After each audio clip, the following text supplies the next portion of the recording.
সরকারি পলিটেকনিকে আসলে পড়াশোনার খরচ কেমন? মানে আমাকে ৪ বছর পড়াশোনা করলে কি পরিমাণ টাকা খরচ হতে পারে? বা প্রতি মাসে বা প্রতি সেমিস্টারে কি পরিমাণ টাকা খরচ হতে পারে? এই বিষয় নিয়ে আমরা অনেকেই বিভিন্ন ধরনের চিন্তাভাবনার মধ্যে থাকি। এই বিষয় নিয়েই মূলত আমরা এই ভিডিওতে আলোচনা করব।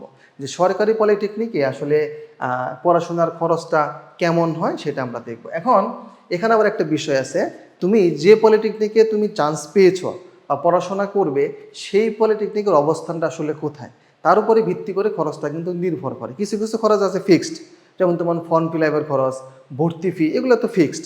কিন্তু থাকা খাওয়ার যে খরচ সেইটা নির্ভর করে হচ্ছে তুমি আসলে কি বিভাগীয় পলিটেকনিকে তুমি পড়াশোনা করতেছ নাকি তুমি মফস্বলে কোনো পলিটেকনিকে পড়াশোনা করতেছ, মানে এইটা কিন্তু নির্ভর করে। যেমন আমি যদি এক্সাম্পল দেই, ধরো মাগুরা পলিটেকনিকে অথবা নওগাঁ পলিটেকনিক অথবা শেরপুর পলিটেকনিক, এই পলিটেকনিকগুলোতে পড়াশোনার যে খরচ ঢাকা পলিটেকনিকে অবশ্যই তার চেয়ে বেশি খরচ, তাই না?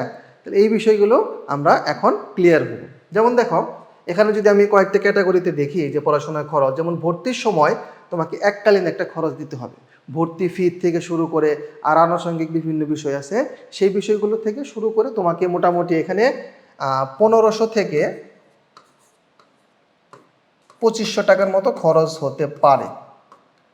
1500 থেকে 2500 বা আর কম বেশি, হ্যাঁ, এরকম একটা খরচ হতে পারে। হচ্ছে এটা এককালীন, এটা তোমাকে শুধুমাত্র ভর্তির সময় দিতে হবে, এর পরবর্তীতে এইটা তোমাকে পরিশোধ করতে হবে না। 2 নম্বরে হচ্ছে সেমিস্টার ভিত্তিক পরীক্ষার খরচ। প্রত্যেকটা প্রথমবার হচ্ছে তোমাকে একবার রেজিস্ট্রেশন করতে হবে, সেই রেজিস্ট্রেশনের মেয়াদ মেবি 7 বছর থাকে। এই 7 বছরের মধ্যে তোমাকে ডিপ্লোমা ইন ইঞ্জিনিয়ারিংয়ের সার্টিফিকেট অর্জন করতে হবে। তুমি যদি এই সময়ের মধ্যে অর্জন করতে না পারো বা ব্যর্থ হও, তাহলে তোমার ভর্তি বাতিল হয়ে যাবে, তোমাকে পুনরায় আবার ভর্তি হতে হবে। আর তুমি যদি এই সময়ের মধ্যে শেষ করতে পারো, তাহলে প্রত্যেকটা সেমিস্টারে তোমাকে ফর্ম ফিল আপ করতে হবে। এই ফর্ম ফিল আপের জন্য তোমার সাবজেক্ট অনুসারে একটা নির্দিষ্ট খরচ আছে। যেমন এটা হচ্ছে, আমি বলতে পারি যে 1500 থেকে 1800 টাকা প্রত্যেকটা সেমিস্টার আমরা ধরে নিতে পারি। 1500 থেকে 1800 টাকার মতো খরচ হবে হচ্ছে তোমার সেমিস্টার ভিত্তিক যে পরীক্ষার খরচ এইটাতে। আমি কিন্তু সরকারি পলিটেকনিকের কথা বলতেছি। এরপরে এর সাথে আবাসন খরচ এখানে এখন দুইটা বিষয় আছে। একটা হচ্ছে তুমি যদি মেসে থাকো তাহলে এক ধরনের খরচ হবে, আর তুমি যদি হোস্টেলে থাকো তাহলে এক ধরনের খরচ হবে। এখন আমি দুইটাই তোমাকে দেখাচ্ছি। মনে করো তুমি মেসে আসো অথবা কোনো ফ্ল্যাট বাসা ভাড়া করে কয়েকজন মিলে আসো। সেই ক্ষেত্রে তোমার থাকা এবং খাওয়া, মানে থাকা খরচ হবে তোমার 2000 টাকার মতো, আর খাওয়া খরচ হবে হচ্ছে 3500 টাকার মতো। তাহলে এখানে তোমার হচ্ছে 5000 থেকে 6000 টাকা প্রতি মাসে লাগবে হচ্ছে তুমি যদি মেসে থাকো, তাহলে তোমার থাকা খাওয়া বাবদ 5000 থেকে 6000 টাকা। এখন তুমি যদি ঢাকা পলিটেকনিকে পড়াশোনা করো, চট্টগ্রাম পলিটেকনিকে পড়াশোনা করো, মানে বিভাগীয় যে পলিটেকনিকগুলো আছে সেখানে যদি পড়াশোনা করো, তাহলে এই পরিমাণটা 2-1000 টাকা বাড়বে। আবার তুমি যদি একটু প্রত্যন্ত অঞ্চলে গিয়ে সেই পলিটেকনিকে পড়াশোনা করা, যেখানে আসলে জীবনযাত্রার মান, মানে জীবনযাত্রার মান না, জীবনযাত্রার মান উন্নত কিন্তু হচ্ছে থাকা খাওয়ার খরচটা কম, সেখানে তুমি যদি পড়াশোনা করো তাহলে সেই ক্ষেত্রে তোমার এই পরিমাণটা 4000 থেকে 5000 টাকার মধ্যে আশা করি হয়ে যাবে। আর তুমি যদি হোস্টেলে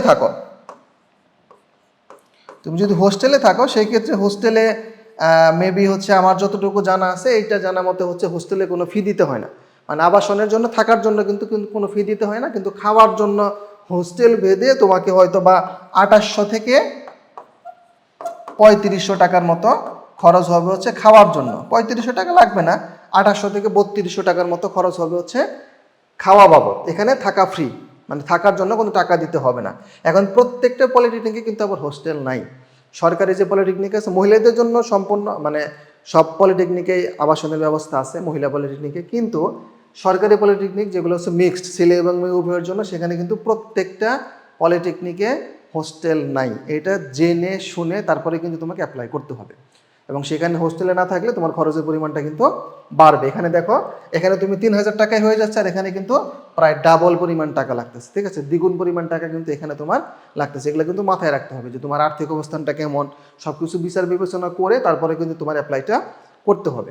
এরপরে আমি যদি সরকারি উপবৃত্তির কথা বলি, তুমি যদি বিগত সেমিস্টারে, মানে তার আগের সেমিস্টারে সবগুলো সাবজেক্টে পাস করে থাকো, তোমার পাস নিশ্চিত হয়ে থাকে, তাহলে তুমি সরকার থেকে প্রত্যেকটা সেমিস্টারে 4000 থেকে 5000 টাকা উপবৃত্তি পাবে। এটা তুমি প্রত্যেকটা সেমিস্টারই পাবে যদি তুমি তোমার যে বিগত সেমিস্টার আছে সেই সেমিস্টারের রেজাল্টটা 100% পাস থাকে, তাহলে তুমি এই টাকাটা পাবে প্রতি সেমিস্টারে। এটা কিন্তু প্রতি মাসে না, প্রতি সেমিস্টারে, ঠিক আছে? তার মানে তুমি এটা পাবে হচ্ছে কতবার? 8বার, 8টা সেমিস্টার 8বার পাবে। এরপরে অন্যান্য আনুষঙ্গিক খরচ, যেমন তোমার নিজের পার্সোনাল খরচ, এরপর হচ্ছে প্রত্যেকটা সেমিস্টারে তোমার বই খাতা কিনতে হবে, সেগুলোর আনুষঙ্গিক খরচ। এখন এই খরচটা হচ্ছে নির্ভর করবে তোমার উপরে। যেমন ফিক্সড কিছু খরচ আছে, তোমার বই কেনা বাবদ তোমার প্রত্যেকটা সেমিস্টারে 1500 থেকে 2000 টাকা লাগবে। তারপরে তোমার খাতাপত্র, আনুষঙ্গিক আরও জিনিসপত্র, সেটা তোমার অন্যান্য খরচের মধ্যে থাকবে। তার মানে দেখো, তুমি যদি হোস্টেলে থাকো তাহলে তুমি ধরে নিতে পারো যে তোমার এখানে 3000, আর এখানে হচ্ছে 3000, আর এটা তো প্রতি মাসে লাগবে না, এটা সেমিস্টার একবার লাগবে।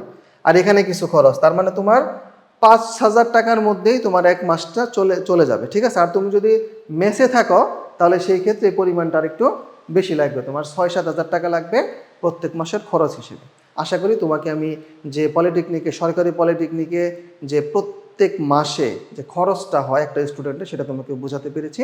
এরপরেও তোমার আরও যদি কোনো কিছু জানার থাকে তাহলে কমেন্ট সেকশনে তোমার মতামত জানাতে পারো, অথবা এখানে একটা গুগল ফর্ম দেওয়া আছে, সেই ফর্মটা পূরণ করলে, ডিসক্রিপশনের লিঙ্কে দেখো একটা গুগল ফর্ম দেওয়া আছে, সেই ফর্মটা পূরণ করলে আমাদের প্রতিনিধি তোমাকে আরও বিস্তারিত তথ্য দিয়ে সহায়তা করবে।